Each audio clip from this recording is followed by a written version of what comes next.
Understanding the pros is our topic of the day. But before you can understand the pros, you will also need to understand what's an IPI number. What is an IPI number and why do I need one? Hello everyone.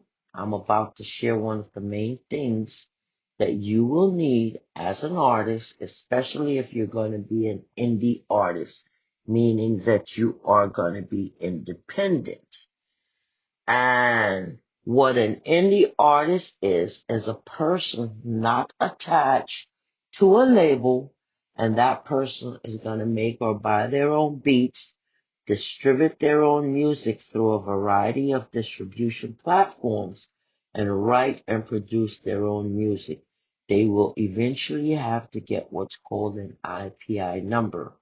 Actually, it's best to get this before you start to distribute your music, which would be more sooner than later, and the only way to get an IPI number is to be signed to one of the pros.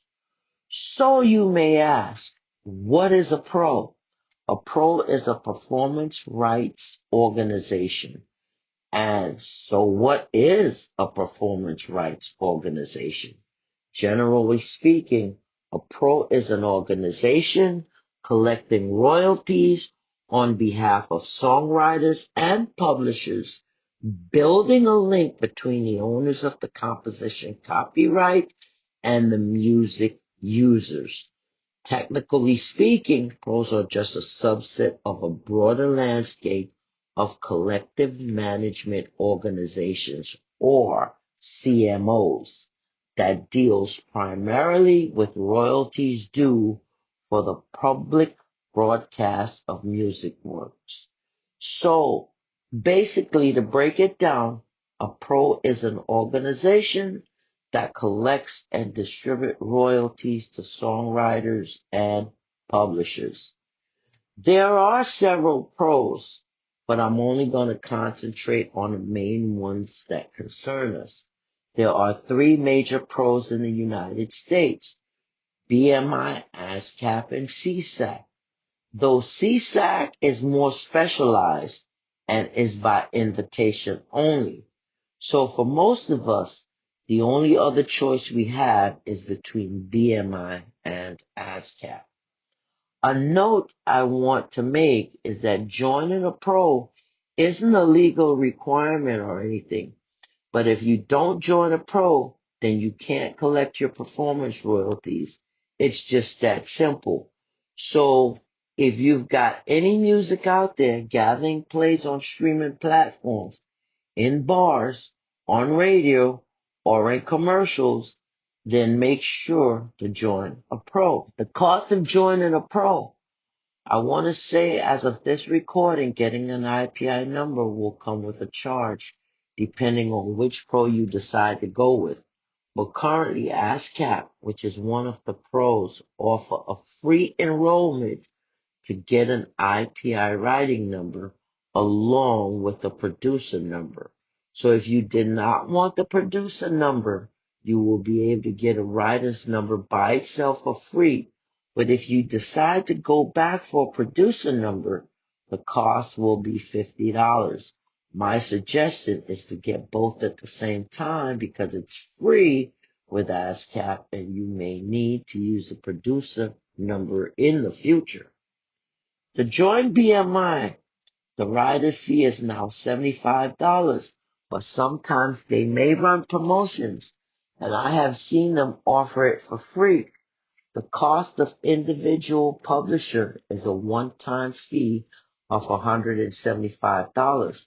But if you are an LLC or a corporation, the cost is even higher. You can get this for $250.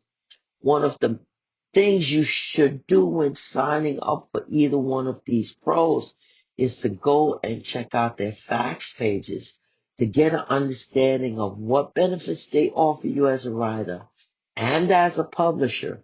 Find out when you get paid and the terms of their contract, but most importantly, what percentage of your royalties they take to collect for you. Last but not least is CSAC, which is a third pro, and they are by invitation only.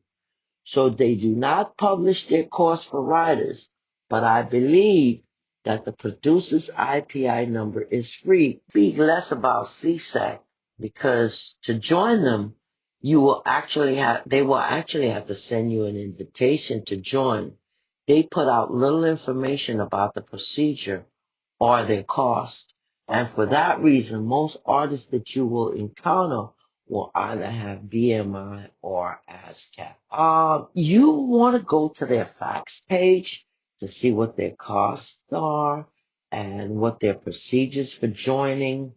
To go to BMI's facts page is www.bmi.com/FAQ, FAQ. To get to ASCAP, it would be www.ascap.com. And to get to CSAC, it would be www.casac.com, csac.com. Something that needs to be addressed is that if you are an independent artist, you may not need a publisher's number. Here is why. To collect all royalties from a performing rights organization as a self-published artist without a publisher's ID, you need to register directly with the pro as both the songwriter and publisher, ensuring you list yourself as a sole rights holder on your songs. This will allow you to collect both the writer's share and the publisher's share of performance royalties. When registering your song, also indicate that you are the publisher by selecting the self-publishing option and providing your name or your own publishing company name if you chose to create one. If you do not have a publisher or a publishing administrator, you will need to register with the pro twice, once as a songwriter and once as a publisher, in order to collect both shares. If you do not do this, the pro will keep the publisher's share and you will miss out on 50% of the performance royalties you're owed. A note to remember, as a songwriter, you typically only need to sign up for membership with one pro. As a publisher or producer, you likely want to have membership with each of the pros that represents the songwriters you work with. It's important to note that pros pay royalties to songwriters and publishers at a 50-50 split. If you don't have a publisher and you choose not to self-publish, or you don't have a publisher and administrator, you will need to register with the pros twice, once as a songwriter and once as a publisher in order to collect both shares. If you don't do this, the pro will keep the publisher's share and you'll miss out on 50% of the performance royalties you're owed. Producers will also need to create a publisher's account so that they can split royalties with their artists. A note to remember again is that your account number with these pros is different from your IPI number. I have had people confuse the two. You, however, need to secure the two numbers because they are both important. What is an IPI number? Let's go over some of these highlights. An IPI number or interested party information number is a unique international identifier for songwriters, composers, and music publishers. It identifies you as an international rights holder, basically as an artist. The purpose is, with an IPI number, it's used to track performances and pay royalties to the correct individual. They are especially helpful when identifying artists or organizations with the same name or unusual spellings. Length of an IPI number is usually between 9 to 11 digits long. To get an IPI number, You can get an IPI number from your performing rights organization. For example, ASCAP and BMI assigns IPI numbers when you join, and you can find it in your member access portal after you join. How to use an IPI number? You should include your IPI number when registering music with your pro.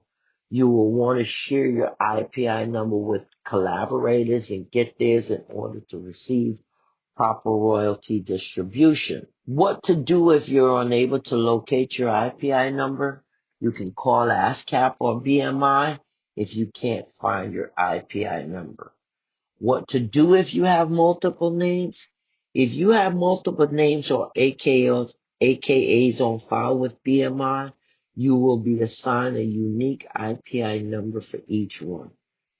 Another note to remember is IPI numbers are sometimes referred to as K numbers, which stands for composer, author, and publisher. The K system was replaced by the IPI system in 2001. ASCAP, BMI, CSAC are all considered pros, and they are responsible for collecting and distributing the performance royalties for songwriters and publishers. That means that as an artist and a copyright owner, you don't have to keep track of where your music is being played. The pros actually do that for you. If you hire any one of the three pros, it will be their job to pay you by collecting performance royalties from users and divide royalties payout for any composition 50-50 to the songwriter and the publisher. The type of royalties that they pay out. Pros collect one type of royalty, even though there are several different types of royalties out there. The pros only collect one type of royalty, which is your public performance royalty, which gets generated and paid to songwriters and publishers anytime their song is broadcasted or performed in public.